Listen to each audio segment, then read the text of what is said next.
Well, the U.S., United States of America, just finished the election. Trump has won the election.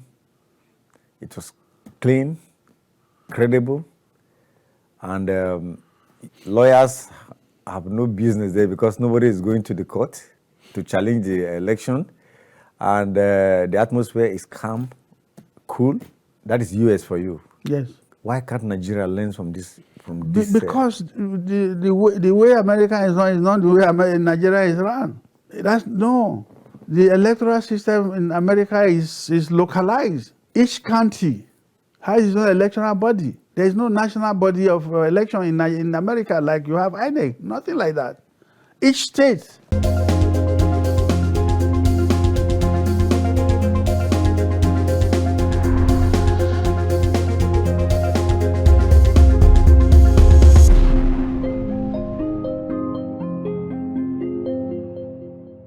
Knocked down several times, but he rose triumphantly several times. That is the best I can describe my guest today. Hello there. This is Conversation. My name is Reuben Okala. You're welcome. A retired colonel of the Nigerian Army with a doctorate degree in law, Colonel Bello Fadile. The name, of course, rings bell in the military arena. Sir, you're welcome to Conversation. Thank you very much. Let's start this way. Who is Colonel Bello Fadile? Colonel Bello Fadile is a stubborn boy born in Kaba town, the center of the universe. Kaba is center of the universe now. Yes, sir. Okay. You're growing up, how was it like? It wasn't easy. I grew up with mostly my grandmother and my mother's sisters. Little with my mother and father. Okay. You say stubborn boy. Yeah, I was stubborn. There is no doubt about it. And people liked me for that. Okay. No wonder you joined the military. Yeah, I joined the military, as a matter of fact, I rather say by accident. I joined the military by accident. How was that? When the Civil War broke out, my mother had to go with my stepfather back to Owerri in Biafra land. And I gained admission to Ilorin Teachers College with the coup of 1966. And then the change in government and creation of states, the Ilorin Teachers College was no longer free. Okay. And we were asked to pay some stipend depending on your salary. That was also difficult. And right there in Kaba, in the local government area of Oyi, local government then, they were recruiting people to join the force. And I said, okay, if I can't go to school, at least I've had about some months in the Teachers College, I can join the military. And then my mother's immediate sister said, no, he would rather borrow the money and give to me to go back to Ilorin Teachers College. So that closed that chapter. Okay. And in my last year in Ilorin Teachers College, again, by accident, one of my classmates' senior brother, who was in the Nigerian Defense Academy, came to visit him. And we saw him in uniform, and he said, are you guys not aware of Ilorin, Defense Academy? We said, we don't know anything about it. It's okay, you will send us form, we should fill. Wow. So that's you send forms, 5 of us fill, 2 of us passed the exam, and the 2 of us were taken during the selection board, chaired by then Colonel Olusegun Obasanjo. Wow. That was my first time of meeting him. So that's how it happened. All right. It wasn't deliberate, it was by accident. And at the end of the day, it became the love of my life. Wow. Interesting.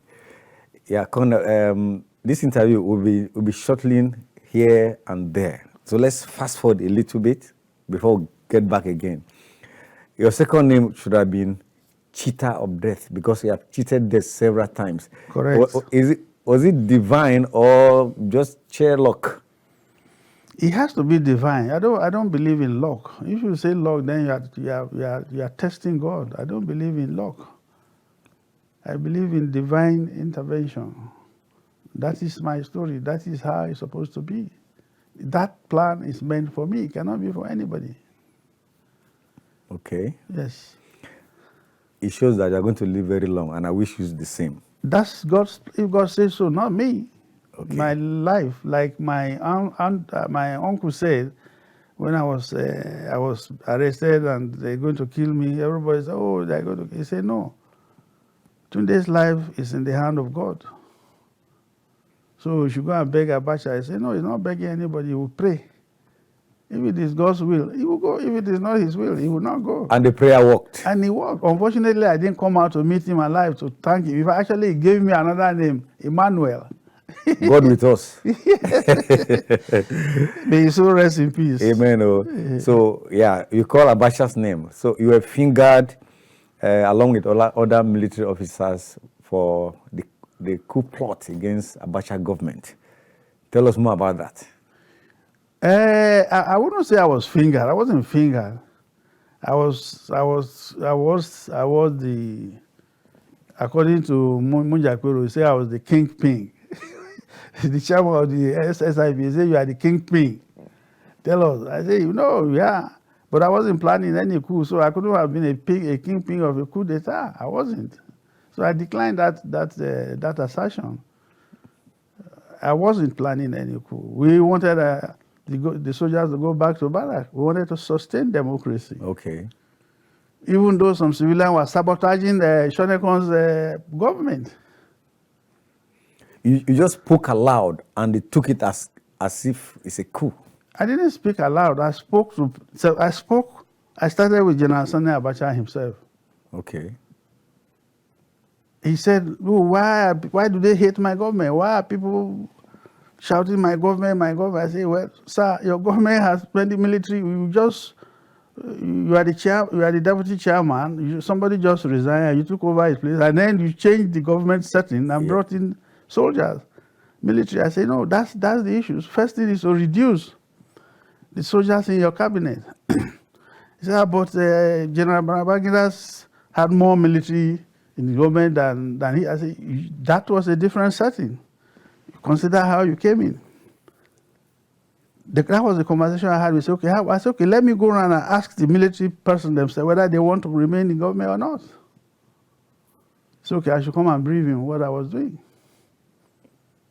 That was how it started. Okay. We had gone to submit a report, a white paper report on the Kayode Esho panel and the Police Reform Commission. We had gone to submit the report, and then the conversation arose between me after they left. And I said, Bello, what is going on? And I said, this is what I saw. And I said it at the panel. Go ask him, he's alive. I told him what I was doing. And you people didn't allow me to finish. You are now saying I'm planning coup. I know what coup is. Yeah. And if you saw in the book, I listed the ingredients of coup d'etat and the evidence required to establish it. I was a judge.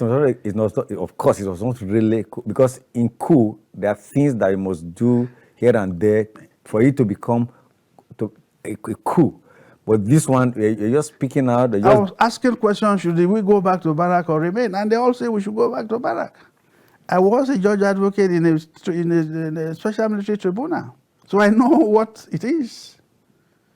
Okay, but you know, as a military officer, and Abacha is a no-nonsense military officer. And, no, Abacha is he was my friend. Okay. Strange enough. He was my friend. But don't you know the implication of what you were saying, knowing that this man is daring? He's not daring. They shaded him. I was telling him the truth. I share information with him. I tell him this is it. Others will go and tell. Why would I tell lies to a friend? I wouldn't lie to my friend. I would tell my friend the truth. I will. Okay, taking you back again, you were trying to say what inspired the talk, the discussion before it was now said to be a coup. What informed that that courage to be bold and say things about Okay. a ruling How do I government. put it? We wanted, with decree number 63, establish a interim national government with Shonekan as the head and he as the deputy chair. Following the indecision conclusion of the election, June 12th election, to pacify and create a gap, put the military aside, bring civilian governor and all the rest.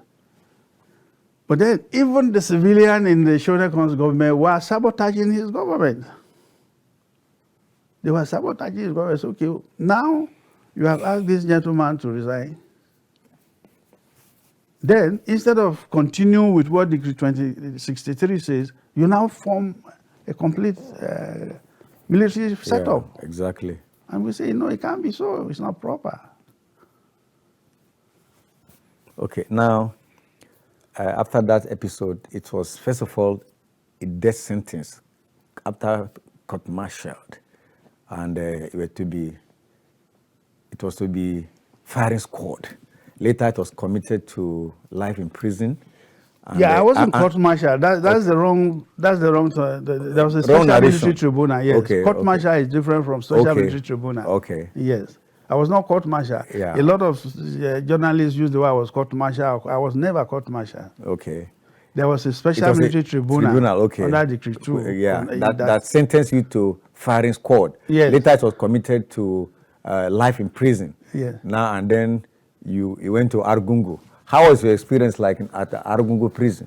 You have to ask my experience starting from Kirikiri prison. Okay, yeah, from Kirikiri. In fact, let's start from when you were when you were had handcuffed, taken to here and there before you finally found yourself in Argungu. Yeah, tell us that narration. They gave the judgment July 14, 1995 was the day they gave the judgment.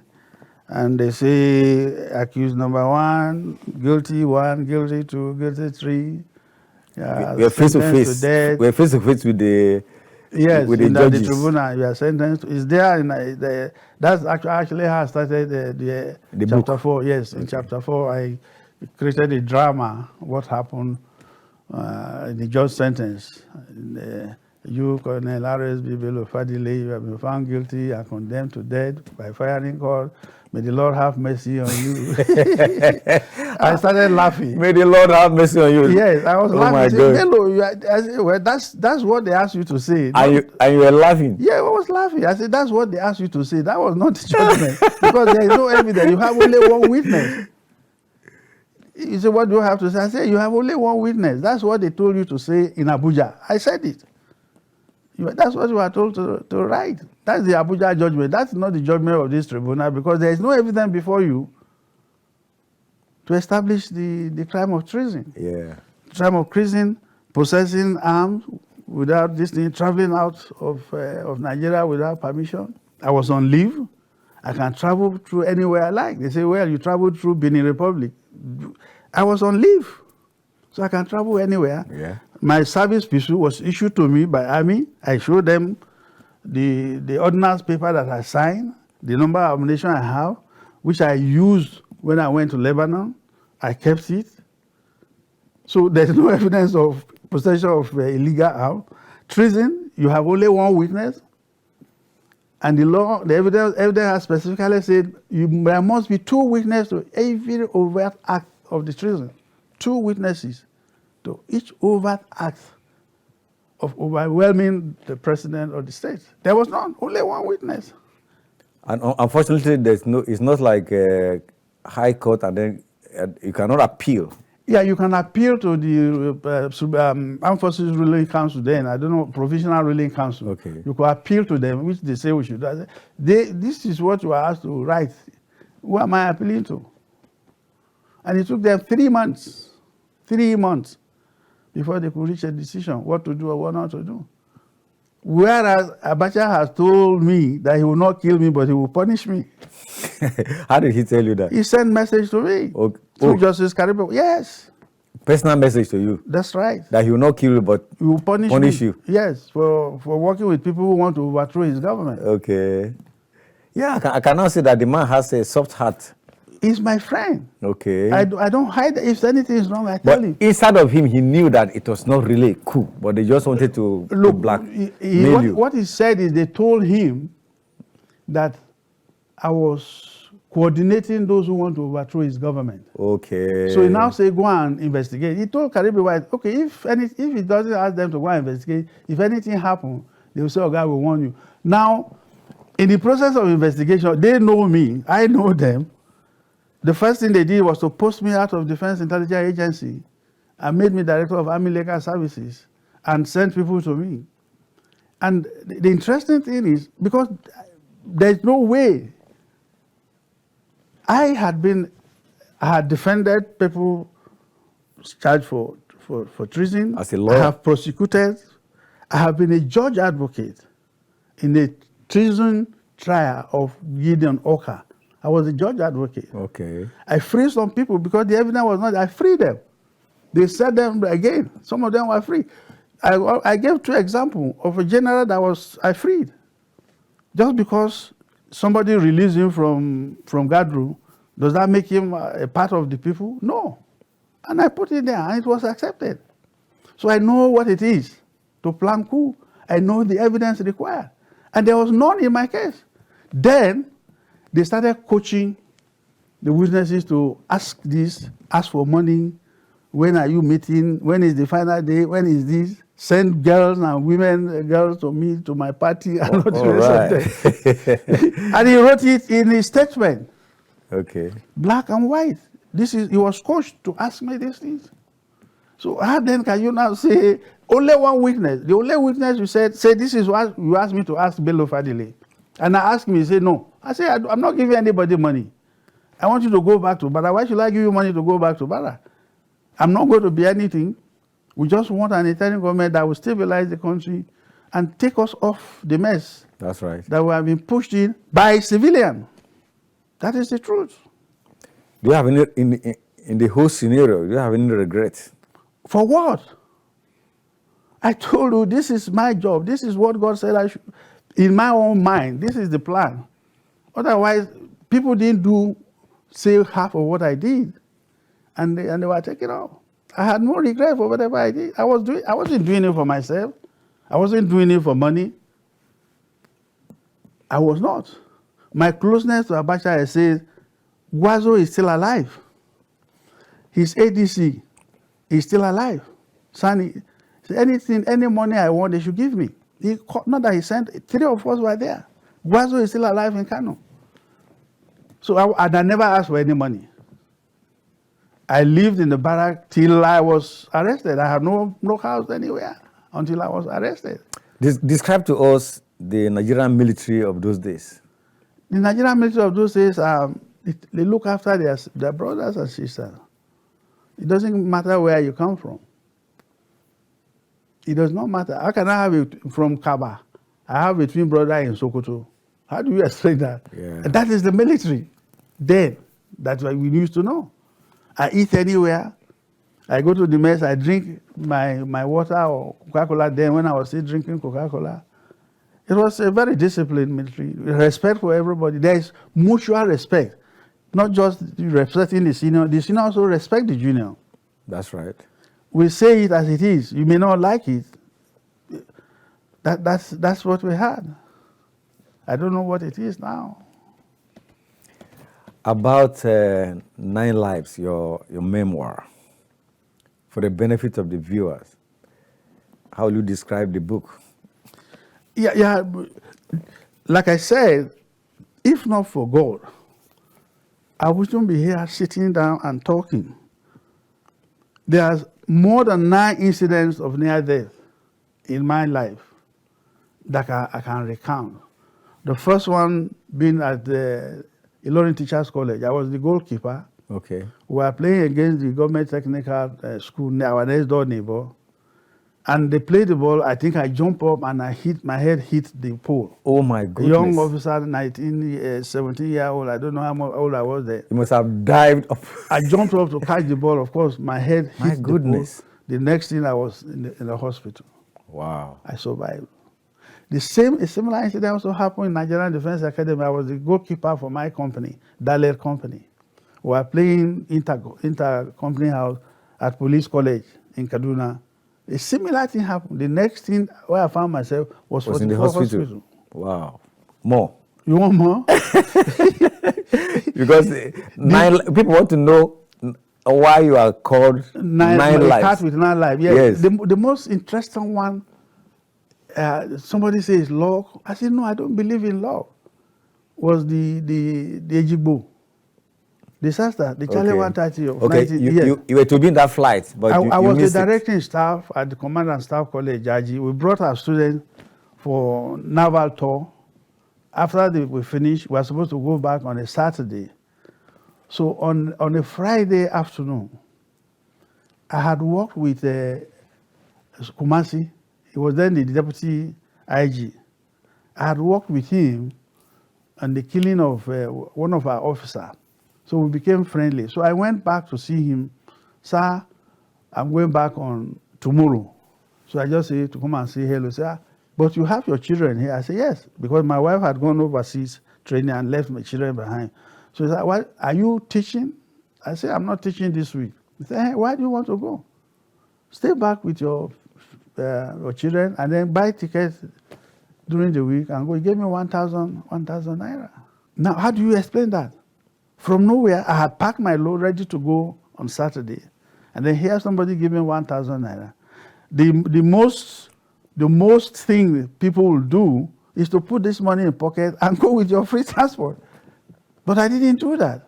Then on second, I said, okay, now, if I had taken this money, put it in my pocket, and went with the thing, I would have died. The money would have been useless. I would have lost my children. The affection and stay I would have stayed with my children would have been lost. So how do you explain that as luck? If not God's intervention. Yes. What made me to go see him that Friday? 9 Lives, the memoir of Colonel Fadile, was, long time ago. What inspired you to write the book after quite some time? Honestly speaking, I read a lot of things. A lot of people say so many things, call me all kind of names. That especially people say I implicated somebody, I implicated this. I said I didn't implicate anybody. All the people that I named in the book or that I dealt with voluntarily agreed to do what I said what they wanted to do. And what I've done in the book is say, look, these are the facts. Please be the judge. I threw the facts before the jury. Now, you judge and see whether what they are saying is true or what I'm saying. Like I said in my speech, this is my story. Agree with me, and let's move on. Disagree with me, and bring out what I've left out. Either forgiveness or forge of war, like I call it. There's anything I'm going to, please bring out. Then we can talk. And then the animosity or lies or insinuations, we go. We have to move on. I can't, everybody, he implicated this. I did not implicate anybody. Everybody agreed. Everybody agreed. Everybody agreed. Wow. Nobody. But then I now say, okay, look, I'm a lawyer, criminal law lawyer, if you want to say. I'm not a criminal, but a criminal law lawyer. I'm defending myself. I can't tell the prosecutor this is the truth. I should not. I cannot. Because I'm presumed innocent. If you are presumed innocent, then why should you tell the court? All the things I wrote here at the file, I didn't tell the court that. I couldn't have. I shouldn't have. Why should I tell them? Why should I? Now, at the book launch, by the grace of God, I was the master of ceremony, and I saw an array of Nigerians there from all walks of life. I'm sure you have a word of appreciation to them, because you too, I'm sure you were amazed with the turnout. Yeah. Those are people that I've related with. They know I say it as it is. If you are my friend, you remember the conversation we had before here. That's what I do to my friend. If you are not my friend, I look the other way. It's not my business. I like minding my business, but with my friend, if I say you are my friend, I would like to pop into your business, not pushing you or telling you what to do. You ask me a question, you ask me an advice, I say it as it is. Practicing law, I tell my client, you have a very bad case. What do we do? I can't find any defense here. What do we do? Compromise. Now, right there at the event, we have people from all walks of life, and we have the Muslim, we have the Christian from different political parties. You are able to gather people from all walks of life. What is the secret? The secret is openness. Be open. Don't hide anything from your people, friends you relate with. Don't hide anything from them. Let them see you as an open person. If they cheat you, don't bother yourself. Come out, we'll catch up with them. I have put in the facts. Now, let them say their own. I have given the evidence. We have the letters that I was begged to write for purpose of propaganda. People now turn it around that I did it. I said, yes. I told the government what they want to hear. I didn't tell them the truth. I told the government what they want to hear because I'm defending myself. And one thing, the other thing I brought out, which a lot of people will be surprised, is that of Konegwadebe. He's my friend and he knew nothing about my plan. But he got himself into trouble by saying he didn't come to my office. That was what got him into trouble. That's right. That was why he was almost killed. And I said, no, sir, you can't say you didn't. You came to my office. They were doing a board of inquiry on Gambia, the coup in Gambia. It was the chief of staff of the Nigerian army to the Gambia. They brought them back. They were planning coup. And they were using my library as the sitting venue. Right. He came and said, wait here. When it is your turn, they will call you. In my office, he called his 2IC, Akoji, another Igala man. He called him, yes, Alhassan Akosi. He came and met him. I served him tea. Then they asked him, did you meet? On high side, apparently I had people watching people who came to my office. I didn't know. So they asked him, did you go to Bello's office? He said, no, he didn't go to Bello's office. On this, he said, no, he didn't go. So they asked me, I said, no, he came to my office. They said, okay, let's go. I said, okay, how can you tell me you didn't come to my office? You came to my office. Yeah. You told me how Abacha retired you, how General Salam Babaka begged Abacha to reinstate you. Abacha reinstated you and posted you to Yola. You called Al-Hassan Akoji in my office and he came. So that's how they took on him. Say he's hiding something, I don't know. Wow. That was how he got into trouble. Now, while at Arugungu prison, the day you were released, I remember the story, it's on the internet. A warder knock on your window and say, Oga, you have been freed. You tell us that story after we return from this break. No problem. Stay with us. We'll be back shortly.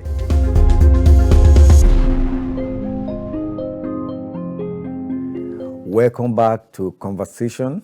I still remain your uncle, Reuben Okala, and Colonel Bello Fadile is still here with me. And before we went on break, I was telling you the narration when he was released. One night, early in the morning, a warder knocked on his door and said, Oga, you are now free. He never even knew who was the president because he was in the dark for all this while. Colonel, please tell us more about the day you were released. Yeah, the day I was released was, like I keep saying, it's just the way God wanted it. March 4, 1999 was the last day of the dry fasting myself and two other inmates were doing, calling for grace, the face of God to shine on us, to remember us for good. Both me, especially me, I was the center point. Two of them joined me for dry fasting, no food, no water. 2 days. For how many days? For 2 days? Yes, no water, just praying. The third day, early morning of the third day, was when the warder, he used to be in the army, came and knocked. Oh, God, you don't free you. I said, what do you mean? He said, they don't announce, they make them release you. Wonderful, I said, what? Wonderful. Oh, my God. So I left my cell, my single cell, and went to the second general cell and told the people, my other inmates, This is the news I had. I didn't. There was no doubt in my mind. Yeah. I just Because God answers prayer. After the dry fasting. 2 days, the third day, we are starting the third day. Oh, praise the Lord. When this thing happened. And so he said I should get, then the order came that I have to leave the prison before 6 a.m. Why? I don't know. Okay. Maybe so that they will not change their mind. I said something about it briefly during my speech. Okay. What I later learned was there was disagreement between one of the service chief and the head of state. Okay, you mentioned it at the book. Yes, I didn't call his name, but the person knows himself. He said, no, don't release them. We can't release them. Let the incoming government release them. Why should we do this? Why should we do that? So I think that was why that the instruction from Abuja is we must leave the prison before 6 a.m. when they open. Okay. All over the country. That was the signal that was sent. So around 5:30, the order came, please pack your load. Come and wait outside. You are no longer my prisoner. Sign me out. Wow. So, do you call that one lock? I don't call it lock. I do not call it lock.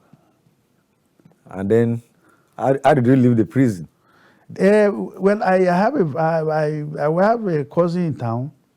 So we went to the town and called the NYC. Vehicle took you from the prison, yes, to prison. Yes, there is one of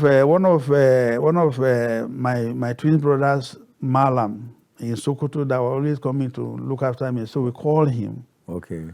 That I'm free, he should come and carry me. Before he came, I went to see my cousin in town, and the NYC Christian group that always come to minister to me. Wow. Keep me company on Fridays and Sundays. You see the picture in the film, the youth cover. In the book. So then by the time I finished with them, Alhaji Idi had come from Sokoto and carried me to his house. Okay. Yes. What was the first meal you ate after your prison experience? I wasn't hungry because I wasn't hungry, but I was forced to eat in the evening. My spirit was still in the fasting. I didn't because of the excitement. Yeah, because of the excitement, and I wasn't thirsty like I was during the other spectacular save in one of the near-death experience I had with Al-Mustafa and Dr. Death. Okay. Is there. But that was how I ended up. When I didn't die, I was moved to Geshua. I didn't die. Then they now decided to move me to Arugungu and forget about me. Okay. Middle of the night, around 11:30 in January 1996. It was during fasting period. Then the warder in Postiscom came that should pack my load. There are some people who have come to carry me. Carry me to where I say he doesn't know. That they came from Abuja. They carried me. I saw the bodyguards on the villa. They carried me to Damaturu, the capital of Yobe State. Took me to guest house number 1. Asked me to sit down in the sitting room. I sat in my sitting room. Then Mustafa came, the chief security officer to Abacha. Yeah. Came and said, Oga has sent him to me. I said, Oga, he said, yes. Oga has sent me to him. So this time around, he's not going to pity me if I don't tell him what he wanted. What do you want? It's okay. He's going to give me 4 envelopes. The governor will give me 4 envelopes. So I should write the answer to the question he's going to ask. Who are the people planning coup against you? I said, oh my God. I said, Mustafa, I have already told you. Abdullahi Ahmed is the one planning coup. And he's the one I was investigating. The person I asked to confirm for me now turned around and disclosed my own. I didn't know he had disclosed his own. He said, it's okay, I should write it, put it in an envelope, write Oga's name, put it in another envelope, write his name, put it in another envelope, write the ADC name, and then put it in an envelope and write the governor's name. The governor will now bring it to Oga in Abuja. Okay. So he's coming back in a week's time. Oga say, if I don't tell him, he will not listen to anybody begging for my behalf. I said, well, I have told you what I want. Then it's okay. They want to take my blood. They now carry me to another room, tie my hand behind, handcuff my hand behind, and Dr. Dead, Yakasai, that's his name. They call him Dr. Dead then. Now came, say, want to take my blood. I said, yeah, you are from Abuja. This is State House. I know the State House clinic. Take your blood for what? I said, they are doing tests. I said, but I'm not sick. I'm not sick. Why are you taking my blood?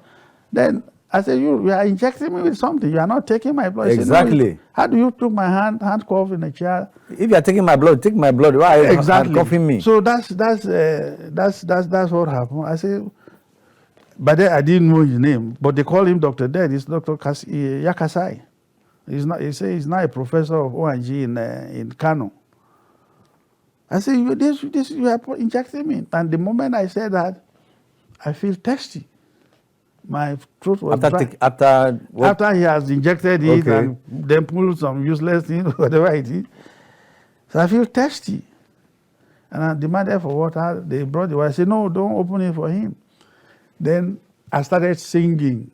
The Lord has promised good to me. Hallelujah. All my ways you find.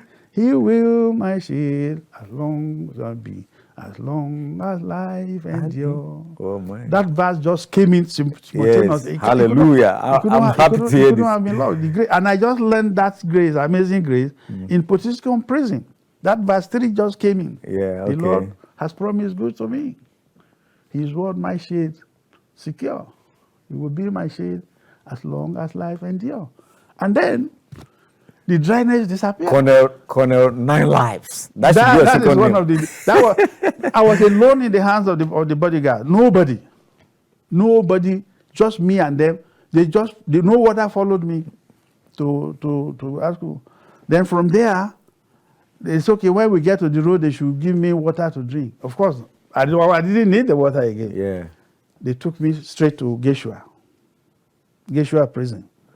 As soon as we got there, I held one of the bodyguards and I started complaining, you gave me injection. Why did you give me injection? By then my hand has swollen. Wow. Why did you give me injection? You gave me injection. I say, you didn't give me. I say, you gave me injection. And then you are entering the prison with arms. You are not supposed to enter the prison with arms. Look at you are armed with your pistol. Why? Wow. No water came with me. Just me and these bodyguards from the villa. So the warder was proactive. Say, is that what? I said, yes, they gave me injection. It's okay, you should sign, right, that they didn't give me injection. Right, why should you enter the prison with pistol? Ammunition, yes. Yes.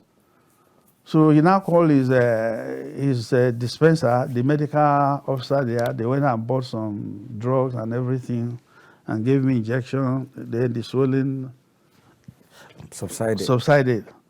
I think 2 weeks after, they came again. But this what I say, he now says that if still in Gashua, right? I was in Gashua, yes. So because of the experience I had, because they told me that I'm communicating with Yaradua and all the rest of them. In the prison? Yeah, that's what they claimed, that I was planning to do rolling style for them. That was why Abacha sent Mustafa to come and ask me. To pick you from there to another prison? You know, to ask me who are the people planning. Okay, that's right. People against him and all the rest of them. And I said, the only person I know, which I have told you about, is this guy. He's dead now. May he so rest in peace. He used to be my friend, but that's how life is. So okay, do you call that one luck? That I was able to sing. It's and divine. Then my saliva came back. Colonel, I'm suspecting that injection was to put well, it was to kill me. There's no doubt about it. There's no doubt about it. And God saved you. Yes. There's no doubt. And as God, I met Yakasa in London airport. And I grabbed him. He was commissioner with Shekarau. I had traveled with the Nasser State Governor, Abdullah Adamu. They were begging me. I said, no, this is the guy that gave me injection that wanted to kill me in prison. Yeah, we are free now. Please, Bello, don't make sense. I said, no. No, you'll have been dead. I would have been dead, but this is him. So the two governors begged me, just forget this thing. Allah, bury Allah. I said, no, this is not Allah. He did it. Allah didn't give me injection. This is the guy that gave me injection. So that's another incident that, how do you explain it? I don't explain it. Nobody had record where I was moved to. Officially, I was supposed to be in Potiskum. Here I am, in government guest house, Yobe. Alone in the hands of Abacha's bodyguards and Mustafa. He's alive. The interesting thing, Yes. when I came out of prison, we were sitting at the Okuta panel. And here is Mustafa, guided by the warder. He couldn't move. I went. Yes, I went. Mustafa, how are you? Augusta, sorry, sir. He wrote in his own handwriting. I have it in Jaws. That you are my real brother. I couldn't believe you come and greet me. That's why all I did to you. I said, look, I'm a free man now. You are not. We are not. That is karma. The warder won't allow you to go anywhere. But I was free. I went upstairs to go and meet him. Take it life easy. You'll survive. Don't worry yourself. So that's a typical example. Now, do you call that one luck or destiny? That's my destiny. Wow. I'm interested in the warder that gave you that good news. Yes, Oga, I'm not free. Are you in touch with the warder? He's dead now. Oh my God. When I was released, I set up an NGO helpline organization going from prison to help people. I met him. He's dead now. Wow. Colonel, Nigeria is presently facing insecurity and kidnapping here and there, insurgency. Boko Haram, another group has come up now.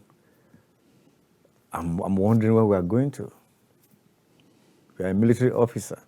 Yes. Even though retired but not tired. Yeah. So what can you tell us about this? Nothing. I've been away for 9 years. So I can't comment on the security situation because anything I say is hearsay. I do not have the statistic. I do not have any information. It's hearsay. And depending on who you are listening to. So I can't comment on the security situation in the country. 9 years away from the place. I won't, like I said, I say what I know, not what somebody told me or what I read in the paper that I cannot verify. I don't do that. This veteran soldier, you have a political ambition going forward. Not now. I tried it. You tried it before? I tried it before in Kogi. I tried to be a senator.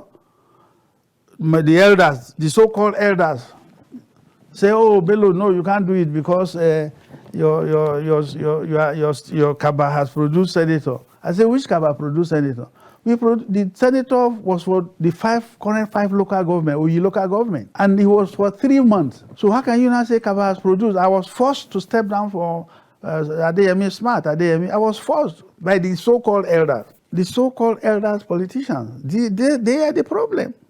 They are the problem. Then I said, okay, I left it. They said, okay, don't worry. They're not even respecting Baba to say, okay, let's give it to Baba. And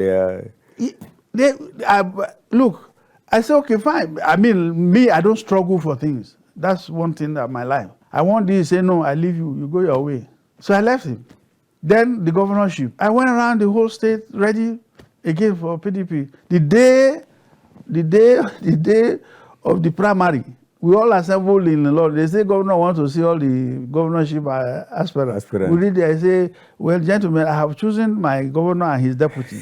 So you people should go and you now tell yourself, this is not military, this is politics. So. Yeah, I didn't want it, but I felt I need to do something out of the military. That was how I gave up. Never. No. What about tomorrow? Anything can still happen? No, me run for political office, no. Yeah, your veterans, your colleagues are still either joining politics or becoming traditional rulers. They are Nigerians. They are Nigerians, and they are entitled to do what they want. They are Nigerians. Nobody can deny them that. Nobody should. If they are good, fine. If they can make it good, they are Nigerians. The fact that I serve in the military does not deny me that citizenship. It doesn't. It does not. But look for the good, the best. If they are the best in the area, let them be elected. I will encourage them. I won't discourage them because they are Nigerians. Right. Well, in your time, in those days, you could travel by road in the night, in the daytime. You are free. Everything was perfect. But now, you can't travel again anyhow. People travel by air now because the road is not safe anymore. From here to Kaduna, even military officers, they go by train because train seems to be safer. Things have gone haywire. I've been out for 9 years. You have been out for 9 years. I've been out for 9 years, so I don't know what you are talking about. You hear stories. No, I don't. You read newspapers. Stories you hear that news. I cannot verify, I don't say. I don't repeat it. The story that I cannot verify, I don't repeat it, because if I say it, it means I believe what they say. I cannot verify it, so I don't say things I cannot verify. All right. Well, the U.S., United States of America, just finished the election. Trump has won the election. It was clean, credible, and lawyers have no business there because nobody is going to the court to challenge the election, and the atmosphere is calm, cool. That is U.S. for you. Yes. Why can't Nigeria learn from this? Because the way America is not the way Nigeria is run. The electoral system in America is localized. Each county has its own electoral body. There is no national body of election in America like you have INEC. Nothing like that. Each state collates its own results by the Secretary of State, who is elected. The Attorney General of the state is elected. He's not appointed. The county sheriff is elected. And each county, like the local government, have their own electoral body. In America, Kaba will have its own electoral body different from Lokoja. Local government. They conduct their own election locally. They know each other. They know how many people are in this house. They know the people around them. If you say you bring a result of 30 votes for Trump, when they know the people who are there, and they can verify it. Can you do that here? Do you have record? There's no statistic to keep record. So that's why it is different. People, they rig election. You can't rig election in America. The local government here conduct its own and send the result to the Secretary of State. That's the reason why everything is smooth. Nobody is challenging the election. You can't challenge it because it's there. It's there. And before you know it, the loser is already he knows, he concedes because he knows. Exactly. And then because of the electoral system that they've won, they don't want that. Because you have a number of votes you win the state, then you get the electoral vote for that state. So Lokoja conducts his own and send the result to the Secretary of State, who compile for all of the local government and say this is the result for Kogi State. This is the person that has won. We don't have that. At your book launch, we had Muslims, we had Christians, we had people from all walks of life, politicians from different parties. You became a rallying point to all these people. Nigeria needs unity, don't you think so? That is the essence. That is one of the things I love, the people I relate with. I don't care where you come from. I don't care your religion. My twin brother is a Muslim. I'm a Catholic. When they are saying they are a twin. My twin brother, yes, Sambu Dasuki. Okay. He's a Muslim. Okay, that's okay. Yes. Muslim festival, I do it with them. Christian festival, we do it. I actually come from a Muslim family. A lot of people may not know that I come from a Muslim family. My father, Fadile, was the one who brought Islam to Kaaba. I come from a Muslim. Your dad was a Muslim? Well, my dad was a Muslim. My grandfather was a Muslim. Okay. On my mother's side, my father's mother is a Christian. And then we all grow up. That is what we need. Not looking at who is governor, who is minister. No. this is a good person, relate with him, share your ideas with him. You can see that Muslim, Christian, or every person in that gathering. Never mind, Abdul Salam is a Muslim.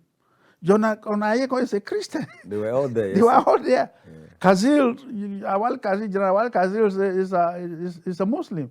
General Agwai is a Christian. David Mark is a Christian. That's right. That is how it should be. And that's what I say, relationship, emotional relationship is beyond imagination. Caring. That's right. Beyond imagination. When you care, it doesn't matter who the person is.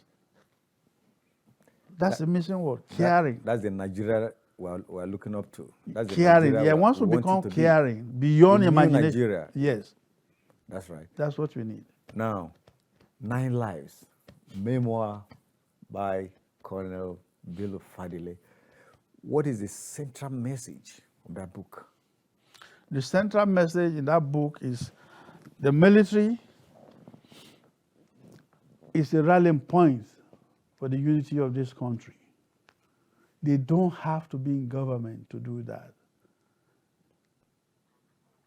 They sustain and secure the land, secure the country for the people to rule. And that's what I say, if they leave the military, they have the option. They leave the military, they can join politics and play politics because they are citizens. So nobody should antagonize them for joining politics. Oh, you have had your share in the military, now you want this. No. And their training, I do not know, I cannot point to any civilian politician that has the training an officer has. None. In all fields of life, they are well versed. So why do you want to lose that? In America, if you're applying to any function and you're a veteran, you get faster approach. You get it clear because of the training the individual has acquired. Training for patriotism. They are patriotic. We are patriotic. That's right. Now, and I was patriotic. And that was what made me to say, no, the military must go back to the barrack and let the civilian, let's support the civilian. You must do it right. You can't go wrong. You must do it right. Tell them. That's right.